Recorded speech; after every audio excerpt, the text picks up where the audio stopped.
So yun nga, magandang araw sa inyo lahat dyan. Magandang gabi, hapon sa mga taga Davao, Mindanao, Visayas, Luzon, Pilipinas, buong mundo na may mga Pilipino. Yung nakikita ho natin dito sa video ay ang ating tulay dito sa Davao City. Na kung tawagin namin dito ay Bukana Bridge. So update ho ba ito? Yes, the answer is update, no? Pero update, ibig sabihin is gusto ko lang ipakita ho sa inyo anong hitsura nito ngayon, no? At October na tayo, kalagitnaan. So we're almost there in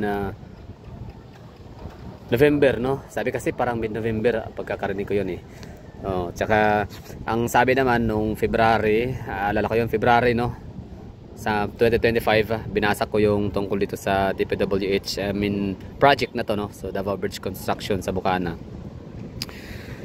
Bali bubuksan daw to by the third quarter of the year, no? Kumbaga sobrang advanced daw, o tawag dito parang napaaga daw, no? Yung completion nito. Pero that's February. So ano na ngayon, October na. So yung prediction ng February yung sinabi nila na by the third quarter of the year ay mabubuksan siya, pero hindi nangyari, no? Kasi nga October na ngayon. So month of October is yun yung pinaka first month para sa fourth quarter of the year. So ano siya, kumbaga lagi natin tong tinitingnan every time, di ba? Kayo siguro mga taga Davao, every time na dumadaan kayo sa Bolton Bridge, lagi hindi nyo talaga siguro maiiwasan na mapalingon dito sa area na to, dito sa may tulay na yan, no? At tinitingnan yung progress. So far mabilis naman talaga siya sadya, kasi dati ano lang yan eh, wala pang tulay, wala pang kumbaga ano pa lang, approach pa lang ito, totoo yung approach na yan. O yan, mga lupa pa lang yan na tinambak dati. So that's 2023 hanggang sa meron na tayong nakitang parang craneway, no? Hanggang sa meron na tayong nakitang mga nakatayong mga poste gaya niyan, no? So mabilis nga talaga siya, pero yun nga lang, bili yung ating inaasahan talaga na ganun kabilis, mapapaaga. So far okay naman talaga na to, no? Kung pwede talaga itong madaanan, kita nyo naman sa iba kong mga videos ng mga nagdaang araw na may mga dumadaan na talaga dito, mga heavy equipment, mga dump trucks, gano'n na mga pick up trucks, mga van, no? Siguro sa mga empleyado yon, mga construction, mga taga-construction workers, no? So ano siya, madadaanan na talaga siya. Yun talaga, kailangan inauguration muna bago madadaanan, no? Gano'n naman talaga yung seremonya natin sa Pilipinas. Ngayon ano lang, kumbaga gusto ko siyang makita na, no, na magdudugtong na itong kalsada natin na yan, tapos ang view ng Davao City Coastal Road ay magiging ganito na lahat. For example, kita nyo ba to? Ikot natin yung camera, ha. So mag-aalas ayos pa lang, pero diba, so gusto ko ganyan, no? Yung may mga pailaw na ba, no? So yung stretch ng Coastal Road na yan ay magdedire-diretso na sana sa Bukana, no? Sa may Rojas. So diba, ganda tingnan ng ano, no, ng Coastal Road, yung mga pailaw. Sige na tayo. Ayan, oh, yan, oh, for example, yan. Yung mga tulay na yan. Diba, ganda ng coastal, tingnan, no? Umiilaw yung mga sasakyan. So ngayon hindi natin makikita yan hanggang dito. Hanggang dito pa lang, yan, hanggang diyan pa lang ang ano, ang mga pailaw sa kalsada.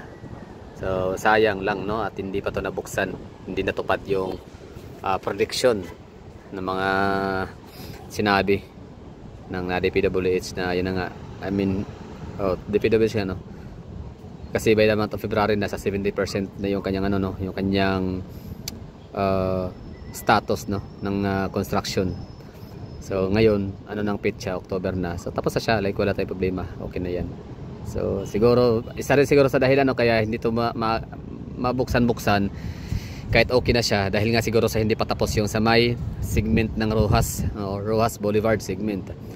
So ibig sabihin parang magiging walang kwenta rin naman para saan pat bubuksan to, kung hindi rin naman talaga din magagamit ng buo ang junction to na ito, no, or second junction. So mga nakakaalam, ha, ang Coastal Road namin dito, kahit sa mga taga Davao, maaaring hindi lahat ay alam itong ating proyekto sa Coastal Road. Alam nyo lang, meron lang tayong Coastal Road, pero ano po tayo, meron, ito ay binubuo ng 4 na junction, no? So junction 1, ito na nga yung nagko-connect. Ayan na nga yun, no, junction 1 sa may Tulip Drive, no? Pinakadulo yan ng Tulip Drive, or tawag nating mas kilala siya sa pangalang Times Beach.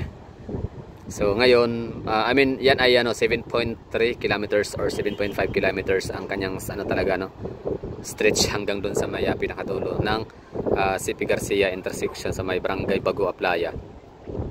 So yan yung junction 1, pinakamataas, no, so far. Tapos yung junction 2, ito na yon, no, from yun na nga, Times Beach papuntang Rojas Boulevard. segment, tapos pangatlo naman ay doon sa may Santa Ana ang segment, at panghuli ay at saka pang-apat yun yung sa may Jerome Agdao, na kung saan magdudugtong din naman yun siya sa may Davao Samal Bridge, di ba, galing na sa may Ashuela Cova. So yan lang, inaabangan natin to lagi kasi gusto ko nga ano, no, parang gusto na natin talagang makita, maliban sa gusto natin siyang madaanan na makapag ano na siya, no, makakatulong siya sa pag-decongest ng ano, ng ating traffic problem sa may downtown area, sa may pinaka main thoroughfares ho natin. Ay gusto ko rin natin, di ba, talaga makita ito na meron na siyang pailaw, di ba, may mga lightings just like what ano meron, no, view na makikita natin dun sa may Talomo Bangkal Bridge. Ang ganda lang. Yan, no? So okay na yan, ha. Tapos na ho yan. Inauguration na lang yung kulang. So kung ng mga nagdaang araw, binigyan ko siya ng ratings na nasa mga 99.6% complete. So baka ngayon nasa mga 99.8% na siya, no? So tingnan natin, baka sa November pa talaga to ma-inaugurate. So sige lang, sunod na araw, bukas sa sunod na araw, tingnan natin yung sa may ano naman, no, Rojas Boulevard segment, kung ano nang ganap doon. Kumbaga parang doon yata natin ibabase yung pagtatapos itong ano, tulay na to dito para ma-inaugurate. Yan, may sasakyan, no. Wala din nakita. O yun lang, no. So Davao City, galing. Meron tayo ano dito, Davao, Philippine China collaboration. So, iba talaga pag Chinese, no.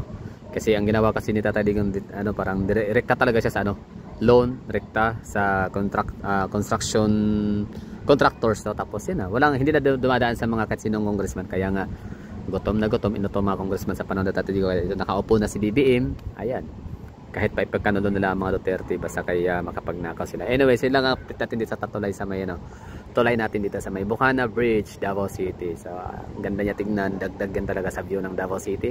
Magdadagdag ho yan ng attraction. Basta marami siyang ano, no, marami siyang magiging good effect sa tulay na yan, no? Hindi lang siya two birds in one stone, kundi marami siyang purpose. Mag-decongest ng traffic congestion, ano nga, traffic problem sa downtown main thoroughfares.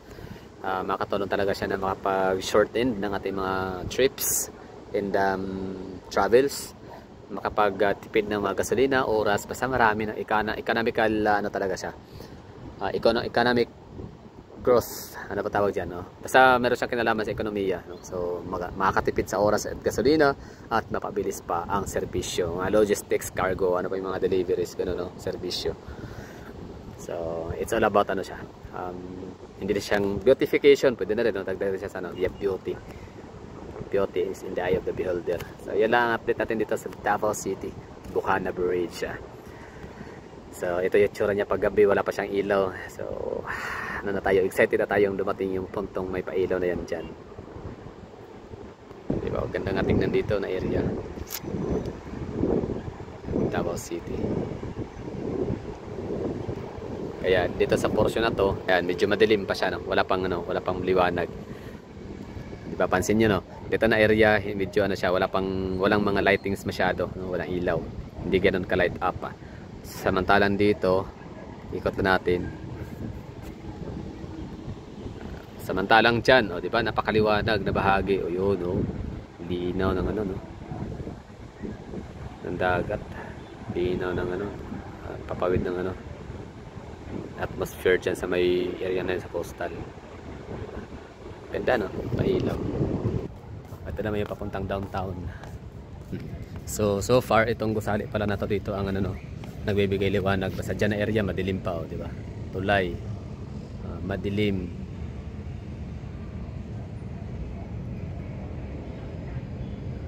So dito sa parte na to dito ng Davao City, ito pa lang ang talagang nakapagbibigay liwanag sa lugar. Tsaka yung SM syempre. Diba, ganda ng Davao, no? So salamat Tatay Digong, legacy ng mga Duterte ang Davao City, pinaganda. Polisiya na talagang mapapakinabangan habang buhay, no? Tuloy-tuloy. Basta Duterte lang talaga lagi. Wag lang tayong mag-alala ng ano, rallies, gano'n, no? Wala pas sa mga iba dyan. So Duterte lang talaga sa kalam. Ayan. Pagpatuloy, continuity, yan na tuloy ng continuity, no? Davao City, continuity, legacy of the Duterte.